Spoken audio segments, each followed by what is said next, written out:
Maggie Ip. She served in federal politics.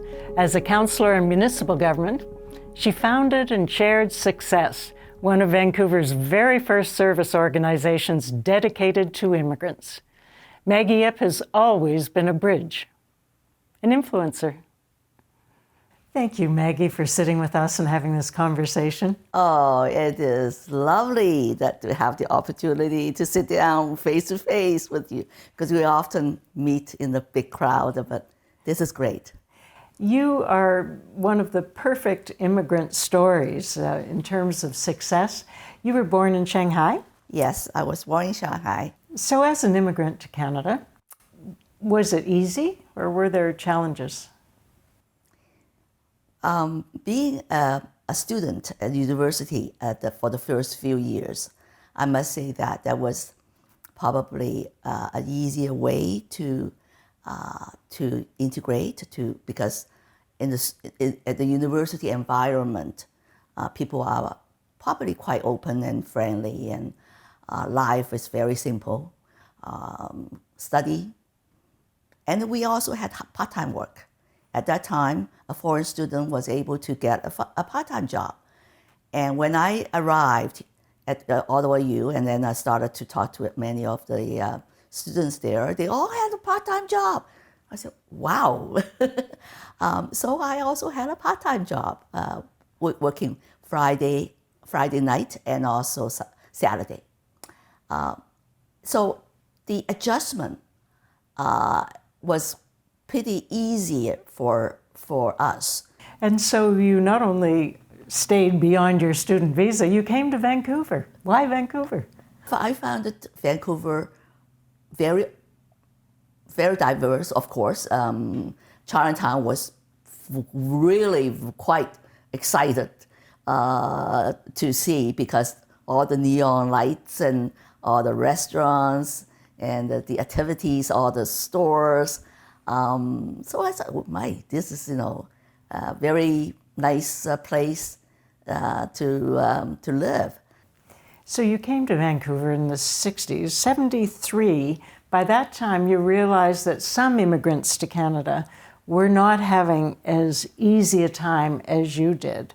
And so you started Success. Tell me what led up to that. At that time, during the early 70s, there were a large influx of the immigrants from Hong Kong, where I had my education. So I was familiar with the language, with the culture, and so on.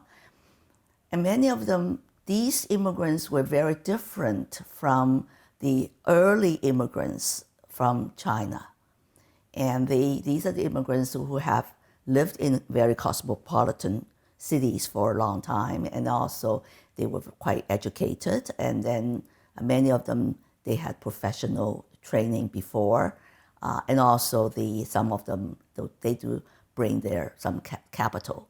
So, but they were having difficulties in areas that many of the early immigrants that they were not aware of, it was not the same. I also saw many of these new immigrants arriving here with this full the expectations and then the enthusiasm in terms of, I'm going to a new country to settle. But after a few months, they moved back. And it got me to start thinking. And I said, well, they have made such a big decision. It was a big decision to move the whole family, lift up the whole family, and move to a new country, a strange country. And then now they want to move back. Why? And I realized that there were certain areas that they were not able to get the kind of help or the kind of the information, the right information that they're able to really adjust. So this is, I thought that, well, maybe that we need an organization or a place where these new immigrants come, and then they say, okay, this is what I would like to do, but I don't know how. So I'm thinking about, okay, it's almost like people walking, and then you have to cross a river. Okay, if you don't have a bridge, yes, you can go with a boat or whatever, but a bridge is a lot easier, it's safer. So this is why I started thinking that maybe we need a bridge for the immigrants to cross to the mainstream communities. But at the same time, this bridge should be a two-way bridge, not just one way. When you talk about the bridge, I had that experience when I was in municipal council, because the community side of the bridge didn't understand the cultural differences, and the new immigrants didn't understand the expectations of the community. And one big example was Halloween. And all of a sudden, I would get all these complaints because, a new immigrant sitting in their house, and all of a sudden there's noise outside, Yes. Strangers are banging Yes. on the door, they're dressed Yes. and they were quite afraid. The community thought, well, who are these people? They shut their blinds and shut their doors and they don't care. And I thought, we've got to find a meeting of the minds. Exactly. And then get to talk to them, oh, by the way, a week before the Halloween, maybe just say that, okay, you know what? We're going to celebrate this crazy festival, and then you might see a lot of ghosts or walking around. And so they had some idea. So actually very easy. But at the same time, if you don't do it, then there's misunderstanding, there's upset people around, and then becomes the disharmony in a way in the community, saying that how come they behave like this? How come they do like this? Yes, you're right. Very much so. And so you saw this need and decided to start Success. It can't have been easy right at the beginning. Not very easy. At the beginning, because it was such a new idea of having an immigrant service organization. Did you ever have trouble with funding? Oh, yes. The government fundings, first of all, they always have a time limit. It's 1 year funding, 2 years, or 3 years. So that means at the end of that period, that contract, that you have to look for another funding if you don't get the continuation of it. We have, over the years, I must say that we have months, sometimes half a year. One time we have about 6 months without any government funding. That we were the offer, but we insist that we will not close the door. No, because we always want to make sure that the immigrants, they have a place to go. Besides being, at the beginning of Success and the chair of the organization and steering it along, you also were a big factor in starting Walk with the Dragon. The reason why we had this Walk with the Dragon, first of all, the expo year was quite making Vancouver open up to the world.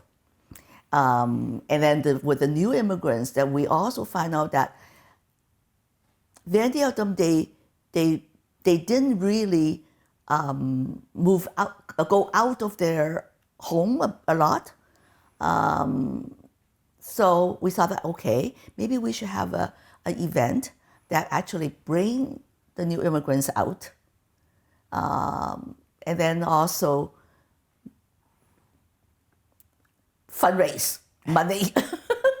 How many people at the beginning? At the beginning, the first year, we actually had about 1,000. That was really, it was exciting because we really tried it out. We just thought that, see if we will be accepted by the community. Actually, it was very simple. I remember we didn't even have a stage. We just had a little box to stand up and say, okay, the Walk with the Dragon will begin. And then we did have a dragon that danced along the sea walk, and then the people just follow the dragon. Around Stanley Park. Along the Stanley Park. And that was exciting because that really brought a lot of new immigrant families to come out and say, oh, this is a part of our city. Meg, you've mentioned something indirectly here, and that's Canada's idea of multiculturalism, which is different from the United States, which is the melting pot, and ours is a recognition of the separate cultures. I'd be interested in your opinion about our policy, if it's a good one or not, or does it end up leaving people in silos? I remember, I'm sure that remember Dr. David Lam. He had a really very interesting story about what multiculturalism is all about. He said, this is almost like, this is not a smorgasbord, multiculturalism, but it is a potluck. And I said, okay, what's the difference between smorgasbord and potluck? He said, smorgasbord is, okay, different food placed that you get to choose. But potluck is everybody bring the best of your own dish. So what it is with the people with different cultural background, and you will bring the best of you to this dinner, share with everybody. So I thought that was a great idea about what multiculturalism is. And then this is what I think all of us, we probably is the kind of community and society that we would like to live. Where are we on the spectrum of getting to that ideal goal? I'm seeing that more also in the younger generations now, because now, of course, we are seeing many second, third, or fourth generations of new immigrants' families. I think that Canada, in many aspects, we do provide that environment because we do have this multicultural policy. Okay, and then also that we do have the number of immigrants coming from different countries, different parts of the world that actually have brought their culture, their ideas, their thinking, and then to Canada as being accepted. So that acceptance is the first stage. So after the acceptance, and now it's move on to being a part. It's not that I have to accept this or whatever. It's a part of me now. The dark side of all of this, of course, we've seen, unfortunately, lately, which is some racism, some hate graffiti. You are a teacher, you've been a politician. I'd like your assessment of what you think is going on with all of this. Education is, we always say that, is a very important part for the racial harmony.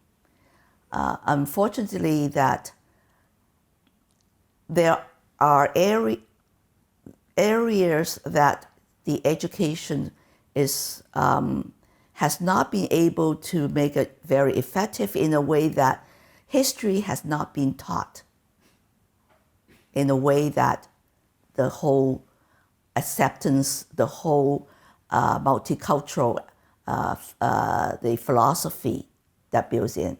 Why do you think this wave in the last couple of years, your perspective, is it getting worse or is it just getting more attention? I think when the time is tough, yes, we see more.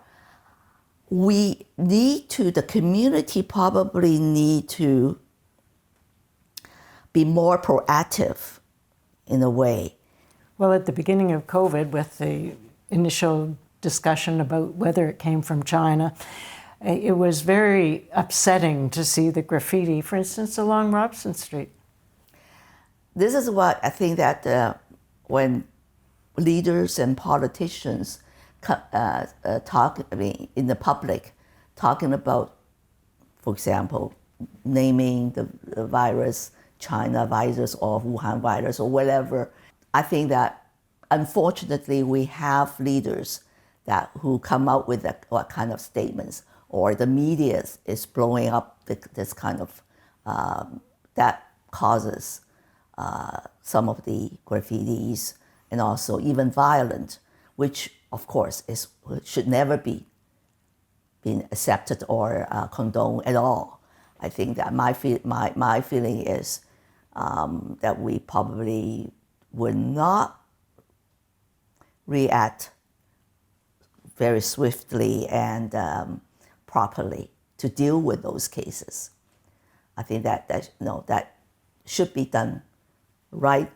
The first incident happened. The first couple of incidents happened. That I think the community and also the government, the police, everybody should really make that as a serious. Okay, not just say, oh well, maybe they're frustrated. Okay, maybe calm down, or just that also had condoned and encouraged more. And then this is how that happened. So the slow response allowed some of these racist acts to grow. Yes, because if you look at some of these people who actually committed these acts, I mean, very often they were just like copycats, really. That, okay, well, if they can do it, why can't I? But in teaching, as a teacher, my philosophy has always been that very often we talk about 3 strikes, okay? That, all right, I allow you to make 3 mistakes. I don't even allow you to make first mistake. But first mistake, the punishment is not very severe, but at the same time, I want to make you really feel it. Okay, that's important. Because if somebody who has 1, 2, and 3, I have done 3 times already, no problem. Okay. And then when the 4th time comes, too late. It becomes habit.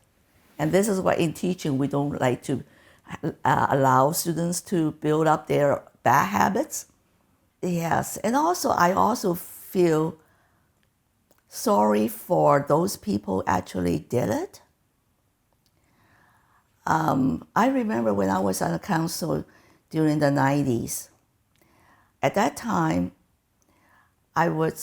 we always had that downtown east side problem and Skid Row problem. We all know that has been in Vancouver for many, many years. And then at that time, I was actually looking at the number of the services for the downtown east side funded by the government, the 3 levels of the government, some charities, some churches, and so on. The resources, all the money that we put in downtown east side for services. And then we divided by the people who needed those services. It came up to $30,000 a year. Per person? Per person.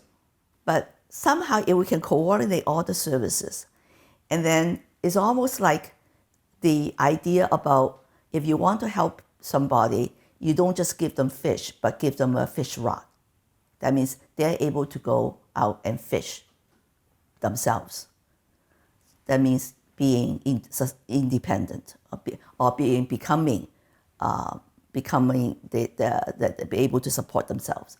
So if that $30,000, I was thinking, that provide some job training, some skill training, and also maybe we provide them with some counseling in terms if many of them have some mental or family problems, and also providing that kind of living environment, those SRO that you remember those SRO, the kind of environment that you live in that you don't see any hope, and how can we allow these people live like this? Maggie, you've spent all of your life trying to make society a little bit better. You're always giving and helping. Why did you choose at one point to do it through politics? That was in the 90s. If you remember, during the 90s, if you open the Vancouver Sun or switch on the radio, and also the TV, very often that there was news about Vancouver oh, well, Vancouver has now become Hongcouver, that means Hong Kong, Vancouver. All these monster houses are being built and in the neighborhood, and all the trees are being chopped down by the new immigrants, the rich immigrants. The rich immigrants are driving BMW and Mercedes and all. They're bad drivers. They don't know how to drive. All those news. Okay, certainly that's not the so-called multicultural or the harmonious community that I was hoping to see. So now that bridge comes in again. I just feel that, first of all, if there are certain policies and a practice that need to be changed, and then I probably have to be at the table, because you need somebody who's able to articulate, to communicate, to connect. So I thought, okay, who's going to be the bridge? So this is what I thought. Okay, if I become working with in the city, hopefully that the city, in terms of the policy making and also to the practice aspect of it, somehow that I have some input, or and then at the same time, and also helping the community to have better understanding and expectation of the government can do, or the way the government does things. When you look back, what do you hope your legacy is?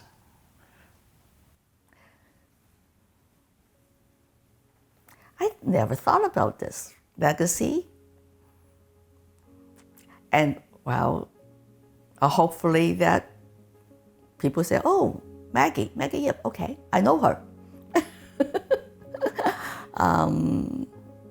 Yeah, I think the legacy probably is, I think that, I think every person can become a bridge in many different ways. Small bridge, big bridge, even in your own daily life.